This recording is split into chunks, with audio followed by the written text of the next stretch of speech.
Hello friends.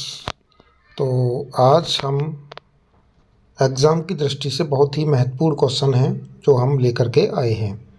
तो चलिए समय ना गवाते हुए क्वेश्चन को करते हैं स्टार्ट। किस शासक के दरबार में अष्ट दिग्गज यानी कि 8 महान विद्वान व कवि रहते थे? तो ये आपके रहते थे कृष्णदेव राय के दरबार में। किस शासक के दरबार में अष्ट प्रधान यानी कि 8 मंत्री रहते थे? तो 8 महान विद्वान और कवि रहते थे कृष्णदेव राय के दरबार में, और 8 मंत्री यानी अष्ट प्रधान रहते थे शिवाजी के दरबार में। अगला है सल्तनत काल व मुगल काल में राजभाषा थी। तो कैसी भाषा थी? फारसी भाषा थी। किस युद्ध में बाबर ने जिहाद का नारा दिया? तो खानवा व चंदेरी के युद्ध में बाबर ने जिहाद का नारा दिया था। चलिए, तो खानवा का युद्ध आपका क्या कब हुआ था? खानवा का युद्ध ये पहले हुआ था पानीपत का युद्ध। बाबर ने कौन कौन से युद्ध लड़े थे? तो पहला लड़ा था पानीपत। पानीपत का लड़ा था आपका 1527 में। उसके बाद फिर खानवा का युद्ध लड़ा था आपका पानीपत का 1526 में, और खानवा का युद्ध लड़ा था 1527 में। और 1528 में आपका लड़ा था चंदेरी का युद्ध। चंदेरी का युद्ध कब था? 1528 में। और उसके बाद आपका कौन सा युद्ध लड़ा गया था? घाघरा का युद्ध। तो घाघरा का युद्ध जो लड़ा गया था वो लड़ा गया था आपका 1529 ईस्वी में, और 1530 ईस्वी में बाबर की मृत्यु हो गई थी। तो चलिए, ये इम्पोर्टेंट है। चलिए आगे बढ़ते हैं। बाबरनामा की रचना किसने की थी? तो बाबरनामा की रचना आपकी बाबर ने की थी तुर्की भाषा में। कौन सी भाषा में की थी? तुर्की भाषा में। हुमायूंनामा की रचना किसने की थी? तो हुमायूंनामा की रचना गुलबदन बेगम ने की थी फारसी भाषा में।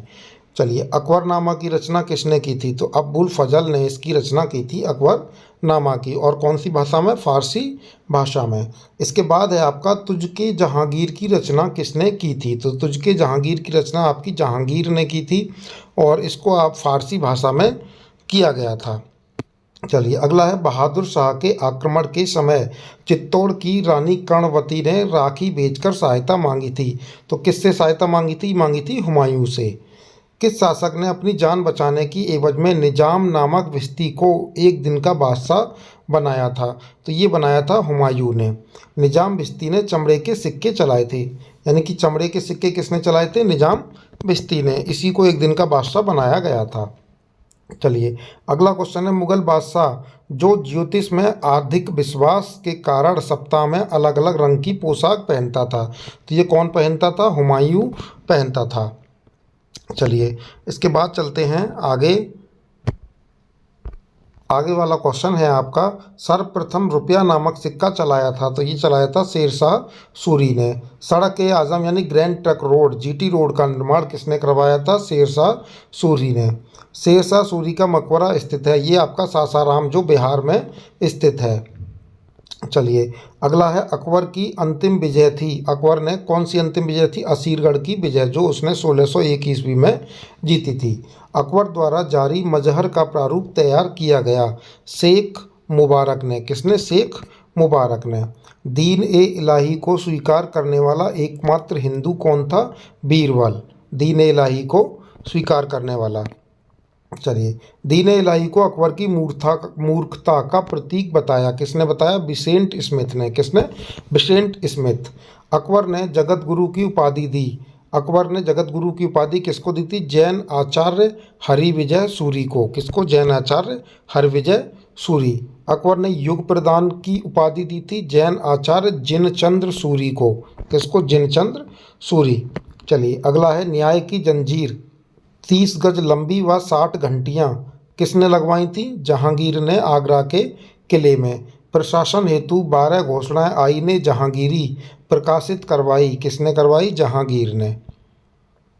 ठीक है।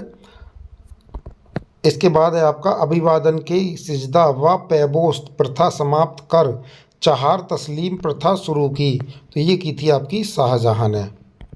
चलिए इसके बाद चलते हैं आगे। आगे वाला क्वेश्चन है आपका, अकबर ने अपने साम्राज्य को कितने सूबों में बांटा? तो इसने 12 सूबों में बांटा, बाद में 15 कर दिए गए थे। किसी भी जागीर की अनुमानित आय कहलाती थी जमा।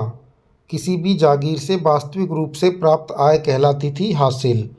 यानी कि वास्तविक रूप से प्राप्त जो आय होती थी उसको हासिल कहते थे, हासिल कर लिया। और किसी भी जागीर की अनुमानित, जो अनुमान लगा दिया जाता था, उस आय को क्या कहते थे? जमा। जहांगीर ने किस हिंदू को न्यायाधीश नियुक्त किया था? तो ये किया था आपका श्रीकांत को। पहली मुगलकालीन इमारत जिसमें संगमरमर का प्रयोग हुआ, हुमायूं का मकबरा। ताजमहल का वास्तुकार कौन था? अहमद लाहौरी। ताजमहल का वास्तुकार अहमद लाहौरी। ताजमहल का प्रधान शिल्पी कौन था? उस्ताद ईसा खां। प्रधान शिल्पी उस्ताद ईसा खां। चलिए अगला क्वेश्चन है, तख्ते हाउस का निर्माण किसने करवाया? तो ये करवाया था आपका शाहजहां ने, बेबादल खां की देखरेख में। मराठों की शाही व नियमित सेना जिन्हें घोड़े व अस्त्र राज्य की ओर दिए जाते थे, बरगीर, उन्हें क्या कहते थे? बरगीर। मराठों की अनियमित सेना जिसमें घोड़े व अस्त्र स्वयं सैनिक लाते थे, उसे बोलते थे सिलेदार। क्या बोलते थे? सिलेदार। चलिए आगे चलते हैं। आगे है आपका, शिवाजी ने अपने जहाजी बेड़े का निर्माण करवाया कोलाबा में। किसमें? कोलाबा। मराठों द्वारा वसूल किए जाने वाले प्रमुख कर, चौथवा सरदेशमुखी। मध्यकाल में हीरों के खानों के लिए प्रसिद्ध स्थल कौन सा था? गोलकोंडा, आंध्र प्रदेश। तो ये बहुत ही महत्वपूर्ण क्वेश्चन है जो एग्ज़ाम में बहुत बार पूछे भी गए हैं, तो एग्ज़ाम की दृष्टि से बहुत महत्वपूर्ण है। वीडियो अगर अच्छी लगी हो तो लाइक और सब्सक्राइब